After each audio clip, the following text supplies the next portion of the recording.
TGT English तक की YouTube channel के प्लेटफॉर्म पे सभी लोगों का स्वागत है। महज 10 मिनट के अंदर कंप्लीट किया जाएगा ग्रामर का जो है repeated question with guest paper के साथ। टू दी पॉइंट पढ़ेंगे अगर ऐसे तो आपकी पूरी ग्रामर रिवीजन होते चलेगी। ये वीडियो आपको देखने को मिलेगी टीजीटी इंग्लिश तक पे पर्टिकुलर जो टॉपिक दिए गए हैं टीजीटी पीजीटी इंग्लिश ग्रामर और लिटरेचर की टू दी पॉइंट वीडियो जो है अपलोड आपको चैनल पे मिलेगी। कम समय में जो है पूरे सिलेबस को रिवीजन यदि करना चाहते हैं एकदम हूबहू परीक्षा की जैसे, तो चैनल को अगर अभी तक सब्सक्राइब नहीं किए तो सब्सक्राइब करने के साथ साथ बेल आइकन को जरूर प्रेस करिए ताकि जैसे वीडियो अपलोड होगी उसका नोटिफिकेशन आपको देखने को मिलेगा। और अगर वीडियो अच्छी लगती है तो अपने फ्रेंड को भी शेयर करें ताकि वो भी इस प्रकार की वीडियो का लाभ उठा सके। तो चलिए वीडियो को शुरू करते हैं। तो इस वीडियो का पहला क्वेश्चन है कि सेंटेंस स्ट्रक्चर एंड करेक्शन। तो आपको यहाँ पे सेंटेंस यानी कि वाक्य के स्ट्रक्चर और करेक्शंस के बारे में बताना है, यानी कि कैसे उसका जो है करेक्ट किया जाएगा। क्वेश्चन यहाँ पे करें choose the correct sentence from the following options. यहाँ पे जो दिए गए 4 टाइप के, अब यहाँ पे आपको देखना है कि क्या पहला दूसरा तीसरे में से कौन सा सही है। जैसे आप हिंदी में करते हैं हूबहू आपको यहाँ पे समझा जाएगा ताकि आपको बिल्कुल ईजी लगे। पहला कह रहा है कि she is strong enough to carry the box. She is enough strong, तो यहाँ पे स्ट्रांग का प्रयोग किया गया है, तो यहाँ पे एनफ को पहले प्रयोग किया गया है। नेक्स्ट कह रहा है कि she is too strong to carry the box, तो यहाँ पे इज के बाद टू का प्रयोग कर दिया गया, बट यहाँ पे इज के बाद स्ट्रांग का प्रयोग किया गया। तो हो गए ना आपके चक्कर में कि कौन सा सही होगा। चलिए इसको इजी करते हैं। यहाँ पे जो क्वेश्चन दिया गया है कि she is strong enough to carry the box, यानी कि जो बॉक्स है ना उठाने के लिए पर्याप्त मजबूत है। अगले में कह रहा है कि she is enough strong to carry the box, same sense आपको इन दोनों सेंटेंस में निकलेगा। अब अगला कह रहा सी में कि she is too strong to carry the box, यानी कि वह बक्सा जो है उठाने के लिए बहुत मजबूत है। To carry the box too strong, यानी कि उठाने के लिए वो बहुत मजबूत है। अब यहाँ पे सेंस आप लगाते रहे, कौन सा सही होगा कमेंट में पिन करिएगा। अगला कह रहा है कि she is strong to carry the box, यानी कि जो वह बक्सा है उठाने के लिए भी मजबूत है, तो ये तो गलत हो जाएगा। उठाने के लिए भी मजबूत है, ये गलत हो जाएगा। और she is too strong to carry the box, वह बक्सा उठाने के लिए बहुत मजबूत है, ये भी गलत है। अब यहाँ पे हम देख रहे हैं कि she is enough strong to carry the box, यानी कि वह बक्सा उठाने के लिए पर्याप्त मजबूत है। तो यहाँ पे जो है राइट ऑप्शन आपका जो हो जाएगा वो फर्स्ट होगा। क्यों? क्योंकि यहाँ पे कह रहा है कि जो she is strong enough to carry the box, इसके अंतर्गत जो ये बात की जा रही है ना कि जो विशेषण होता है, यानी कि विशेषण जो होता है किसी कार्य को जब रूपांतरित करता है उसके बारे में यहाँ पे जो है कहा जा रहा है। तो यहाँ पे राइट ऑप्शन हो जाएगा जो इनफ है। यहाँ पे इसकी प्लेसमेंट है, प्लेसमेंट जो है ये एडजेक्टिव आफ्टर द एडजेक्टिव अगर होता है तो ये मॉडिफाई करता है। तो यहाँ पे कह रहे हैं ना कि सी इज स्ट्रांग इनफ, तो यहाँ इनफ का प्रयोग किया गया है इसलिए ये राइट हो गया, और यहाँ पे एनफ का प्रयोग है इसलिए गलत हो गया। क्योंकि करेक्ट प्लेसमेंट यदि होगा तो एनफ का जो यहाँ पे प्लेसमेंट किया गया है वो किसके आफ्टर द एडजेक्टिव किया गया स्ट्रांग के बाद, तो सो राइट ऑप्शन हो जाएगा करेक्ट ए। बढ़ते हैं नेक्स्ट क्वेश्चन की तरफ। अगला कह रहा है कि प्रोनाउंस। अब यहाँ पे आपको प्रोनाउंस बताना है कि आइडेंटिफाई करना है। क्वेश्चन कह रहा है कि the intensive pronoun in the following sentence I myself prepared the entire meal. तो अब इसमें से आपको हिंदी में कहें तो सर्वनाम को पकड़ना है, कौन सा होगा आइडेंटिफाई करना है। क्वेश्चन जो सेंटेंस है यहाँ पे करा आई, यानी कि आई का मतलब मैं या मैंने, माई सेल्फ स्वयं, प्रिपेयर द एंटायर मील, यानी कि प्रिपेयर जो किया गया एंटायर मील यानी कि जो भोजन पूरा है वो तैयार किया गया। कह रहा आई माई सेल्फ, यहाँ पे प्रोनाउंस बताना है। तो प्रोनाउन के लिए तो राइट ऑप्शन तो यहाँ पे हो जाएगा बी, माई सेल्फ जो होगा ये प्रोनाउंस होगा। अब यहाँ पे प्रोनाउंस माई सेल्फ क्यों हुआ? क्योंकि इस सेंटेंस में क्या होता है कि इंटेंसिव जो प्रोनाउन है, इंटेंसिव प्रोनाउन का मतलब यहाँ पे जो प्रोनाउन यूज किया गया है एम्फेसिस जो प्रीसीडिंग नाउन होता है जैसे कि माई सेल्फ होता है, इस टाइप के जो होते हैं वो वर्ड सेंटेंस जो होते हैं वो राइट हो जाते हैं, यानी कि जोड़ दिया जाता है जिसके लिए, जैसे कि कह रहा है कि माई सेल्फ स्वयं मैं, तो यहाँ पे राइट हो जाएगा बी। अगला है कि फ्रेजल वर्ब्स में आपको सारे टाइप्स के क्वेश्चंस यहाँ पे देखने को मिलेंगे जो आपको एग्जाम्स में रूबरू होना पड़ेगा। तो अपने आप को चेक भी कर सकते हैं कि क्या हर टॉपिक को आपने तैयार किया कि नहीं। फ्रेजल वर्ब में कह रहा है कि question the workers were told to due to the economic crisis, यानी कि जो इकोनॉमिक क्राइसिस है आर्थिक संकट के कारण क्या हो रहा है, the worker were told to, तो आर्थिक जो संकट के कारण मजदूरों को क्या करने के लिए जो है कहा जाता है, वर्कर वेयर टोल्ड टू। तो यहाँ पे एक चीज ध्यान दीजिएगा कि जो राइट होगा वो बी वाला ऑप्शन होगा। यहाँ पे प्रयोग जो किया जाएगा वो किया जाएगा ले ऑफ का प्रयोग किया जाएगा, न कि ले ऑन का प्रयोग, लेट ऑन का प्रयोग किया, ले ऑन का प्रयोग किया जाएगा। क्योंकि ले ऑफ जो यहाँ पे दिया गया ना है, यहाँ पे इकोनॉमिक कंडीशन है और किसी भी कर्मचारी को ले ऑफ का मतलब ये होता है कि अस्थायी या अस्थायी रूप से क्या होता है, जॉब से निकाल देना। तो राइट ऑप्शन हो जाएगा बी। क्वेश्चन नंबर 4 कह रहा है कि नाउन प्लूरल, यानी कि यहाँ पे जो है जो संज्ञा है इसके बहुवचन फॉर्म को पता करना। क्वेश्चन दिया गया choose the correct plural form of. अब यहाँ पे क्राइटेरियन दिया गया, यानी कि जो मानदंड इसको बोलते हैं हिंदी में मानदंड। अब इसी को जो है नाउन के सर्वनाम फॉर्म को पता करना है। तो इसका जो राइट ऑप्शन हो जाएगा वो क्राइटेरिया हो जाएगा ऑप्शन नंबर बी। ये इसी आपके लिए। पंक्चुएशन को देखते हैं, पंक्चुएशन से भी क्वेश्चन आपको पूछे जाते हैं। पंक्चुएशन का मतलब होता है, इसको हिंदी में कहते हैं तो विराम चिन्ह कहते हैं, क्योंकि इस चैनल के माध्यम से आपको एकदम इजी वे में बताने के लिए जो है एक एक चीज को बताया जाएगा जहां आपको थोड़ा भी कंफ्यूजन होगा। क्वेश्चन करेगा विच of the following is the correct use of A colon. यहाँ पे पूछ रहा है कि सही प्रयोग कोलन का कहाँ हुआ है जो सेंटेंस दिए गए हैं।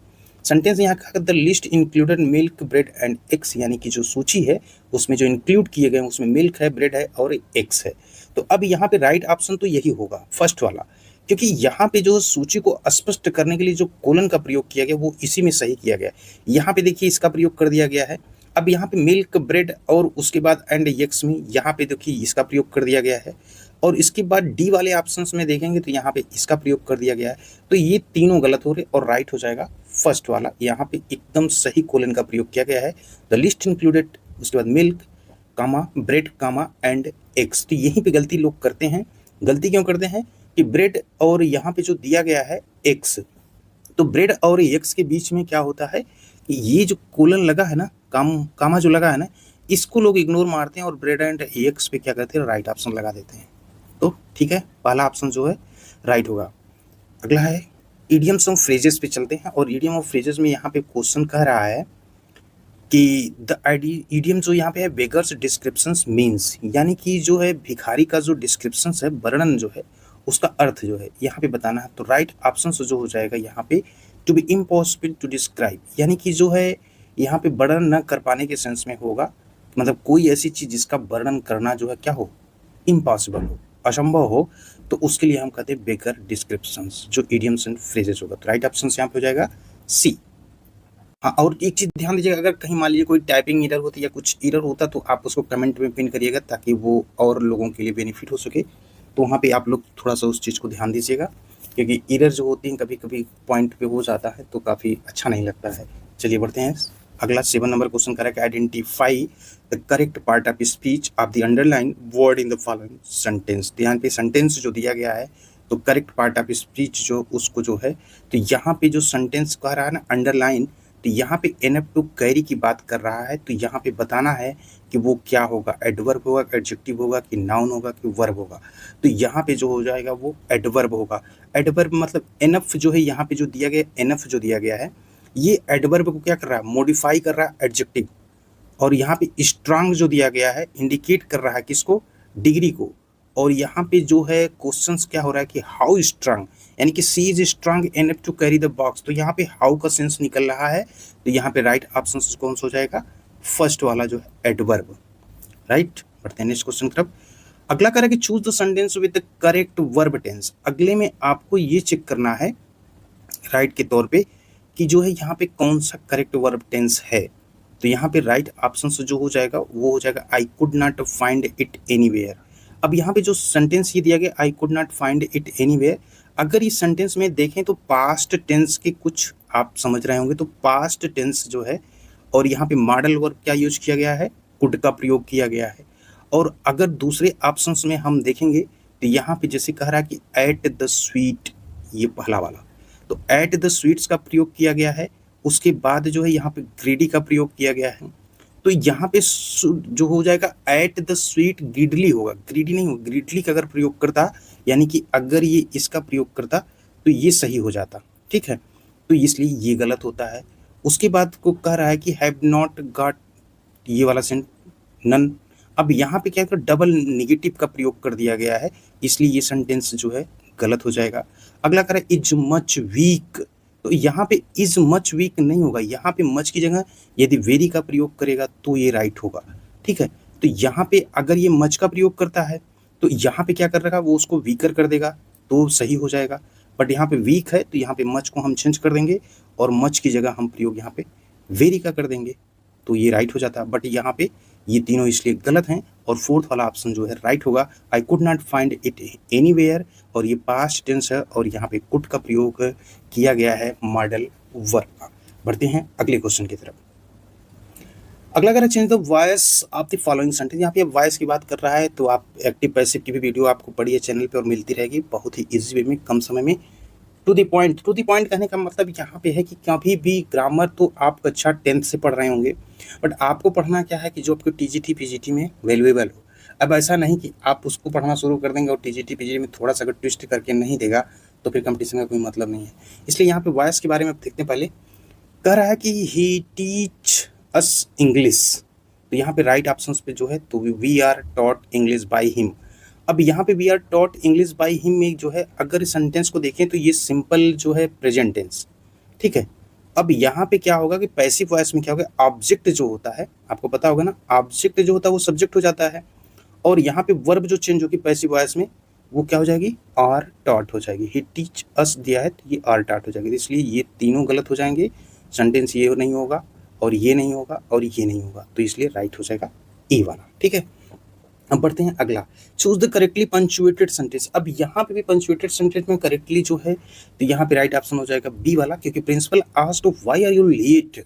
तो इसमें क्या कह रहा है कि डायरेक्ट स्पीच जो यहाँ पे की गई है, जैसे क्वेश्चन ये कह रहा है व्हाई आर यू लेट, तो राइट ऑप्शन, क्योंकि कोटेशन मार्क यहाँ पे देखिए लगा, इन्वर्टेड कॉमा लगा हुआ है और ये पूछ रहा पंचुएटेड सेंटेंस में जो है चूज द करेक्टली में, तो इसलिए ये राइट हो जाएगा। और इंट्रोगेटिव ये सेंटेंस है, इसका मतलब क्या है कि जो वाई आर यू लेट, तो यहाँ पे आर जो प्रयोग किया गया है वो क्या है, ऑक्सिलरी वर्ब है और ये क्या होता है, मस्ट कम बिफोर द क्या, सब्जेक्ट यू, तो राइट ऑप्शन बी।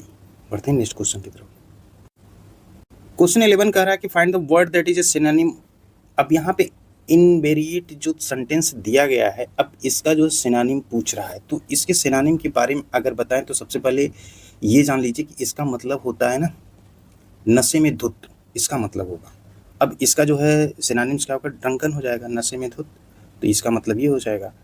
तो अगला देखते हैं, फिल द ब्लैंक, जो यहाँ ब्लैंक दे रहा है with the correct preposition fill करना है कि ही इज नॉट अफ्रेड, यानी कि वो किसी भी व्यक्ति से डरता नहीं, ये नहीं मैन किसी व्यक्ति से डरता नहीं है, तो यहाँ पे आप का प्रयोग हो जाएगा। और अगला है कि choose the word which is the plural form of crisis. अब क्राइसिस का जो प्लूरल फॉर्म यहाँ पे पूछ रहा है तो मतलब इसका संकट होता है, तो यहाँ पे राइट ऑप्शन जो हो जाएगा वो ये वाला ऑप्शन हो जाएगा। अगला है कि select the sentence with the correct use of pronoun. अब यहाँ पे आपको सही तौर पे प्रोनाउन का प्रयोग पूछ रहा है, तो राइट हो जाएगा one must do once duty, ये वाला सही हो जाएगा। बढ़ते हैं अगला। 15 में बताना कि identify the antonym of the word, जो एंटाइज दिया गया है इसका मतलब होता है लुभाना, और इसका जो है आपको बनाता है एंटोनिम बताना है, तो इसका मतलब हो जाता है रिपील, यानी कि पीछे हटना, तो राइट ऑप्शन सी हो जाएगा। अब यहाँ पे कह रहा है choose the correct sentence is grammatically correct की बात कर रहा है, तो राइट ऑप्शन की तरफ चलते हैं डायरेक्ट। यहाँ पे बी वाला जो है वो सही होगा, क्योंकि यहाँ पे माई सिस्टर इन लॉ, अब यहाँ पे देखिए यस का प्रयोग किया गया, यहाँ भी यस का प्रयोग किया गया है, और यहाँ पे जो है सिर्फ आपको दो सेंटेंस में देखना था। तो अब बी वाला ऑप्शन सही कि who live in Bangalore have come to stay with us, तो यहाँ पे जो है बहुवचन रूप क्या हो जाता है, बहने, ठीक है। और यहाँ पे वाक्य जो का है बोध कर क्या कर रहा है कि एक वचन को लेकर के है, यानी कि जो उसकी ननद जो रहती है ना वो कहाँ रहती है, बेंगलोर, तो यहाँ पे जो है सबसे बड़ी राइट ऑप्शन जो हो जाएगा अगर देखा जाए तो बी वाला ऑप्शन जो है सही होगा, क्योंकि जो बेंगलोर में रहती है वो उसके साथ रहने आई है, have come to stay with us, यानी कि उसकी जो ननद है जो बेंगलोर में रहती है उसके साथ रहने आई है, तो राइट ऑप्शन हो जाएगा बी।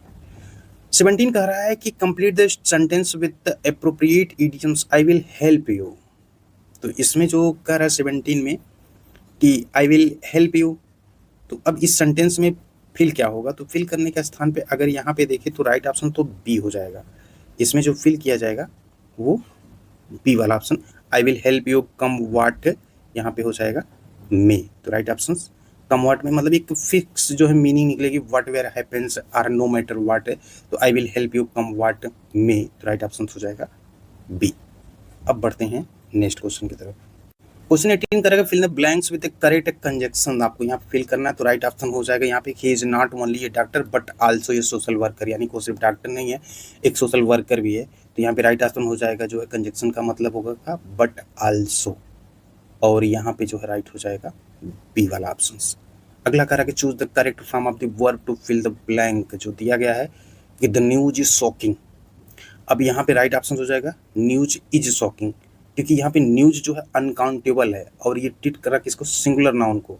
तो यहाँ पे क्या हो जाएगा, सिंगुलर वर्ब का प्रयोग करेंगे और वो हो जाएगा इज। 20 कह रहा है कि which of the following is a grammatical incorrect sentence. तो ग्रामेटिकल जो इनकरेक्ट सेंटेंस है वो यहाँ पे जो है ये वाला he has been absent from Monday, ये इनकरेक्ट है, क्योंकि सेंटेंस में क्या होता है प्रीपोजिशन जो यहाँ पे दिया गया होगा, आपको दिख रहा होगा, वो प्रीपोजिशन के प्रयोग को लेकर के अगर हम यहाँ पे देखें तो जो इंडिकेट यहाँ पे कर रहा है सबसे पहले कि जो है he has been absent from, यानी कि सिंस आपको मिल रहा होगा सिंस, तो इनकरेक्ट पूछ रहा है ना, तो यहाँ पे सिंस क्या होगा, सिंस का प्रयोग किया गया है। और स्टार्टिंग पॉइंट और टाइम के लिए क्या क्या फॉर एन एक्शन के लिए क्या प्रयोग करते हैं सेंटेंस में, he has been absent since Monday, तो यहाँ पे जो है फ्रॉम की जगह अगर सिंस होता तो ये सही हो जाता। ठीक है, बढ़ते हैं अगला, चेंज द नरेशन। अब यहाँ नरेशन चेंज करना है, तो नरेशन चेंज करने में जो दिया गया है कि he said to me what are you doing, तो राइट ऑप्शन यहाँ पे तो तुरंत क्विकली चेक कर सकते हैं कि फर्स्ट वाला होगा कि जब सेड टू को चेंज कर देंगे आस्क्ड में हो जाएगा, उसके बाद व्हाट आर यू डूइंग, तो यहाँ पे व्हाट का प्रयोग कर रहा है, तो सेंटेंस में क्या कर रहा है कि हम यहाँ पे आई वाज डूइंग का प्रयोग करेंगे, क्योंकि जब डायरेक्ट क्वेश्चन को इनडायरेक्ट में जब चेंज किया जाता है तो इंट्रोगेटिव सेंटेंस जो होता है ना, इंट्रोगेटिव सेंटेंस क्या होता है, असर्टिव सेंटेंस में चेंज होता है, ये चीज़ देखते हैं, असर्टिव सेंटेंस हो जाता है। और कंजक्शन जो होते हैं वो व्हाट जो प्रयोग किया जाता है, और वर्ब जो होती है वो प्रेजेंट कंटिन्यूअस टेंस की बात किया जा रहा है यहाँ पे, तो आर यू डूइंग जो दिया गया ये प्रेजेंट कंटिन्यूअस टेंस है, तो इसको हम पास्ट में चेंज कर दिए, आई वाज डूइंग कर दिए, तो ये राइट हो गया। और उसके बाद जो सब्जेक्ट वर्ब को ऑर्डर में लगा देंगे तो आपका ये राइट ऑप्शन हो जाएगा जो है व्हाट आई वाज डूइंग, तो फर्स्ट वाला ऑप्शन सही हो जाएगा।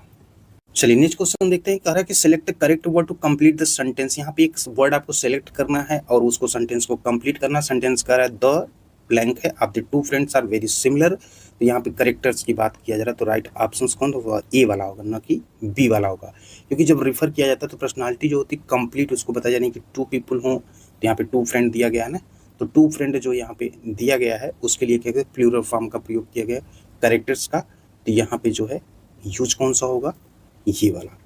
अगर ये करेक्टरिस्टिक की बात कर लें तो करेक्टरिस्टिक क्या करता है, स्पेसिफिक किसी चीज़ की क्वालिटी को बताएगा। ठीक है, अगला है find the error in the sentence में, कहा कि the captain along with his player are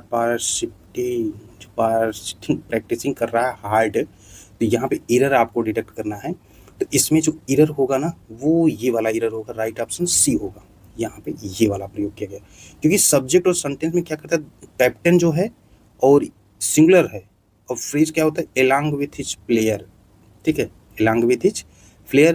अब यहाँ पे जो है सब्जेक्ट जो है सिंगुलर वर्ब है, तो ये यूज क्या होगा यहाँ पे इज, ना कि आर का प्रयोग होगा, तो राइट ऑप्शन सी हो जाएगा।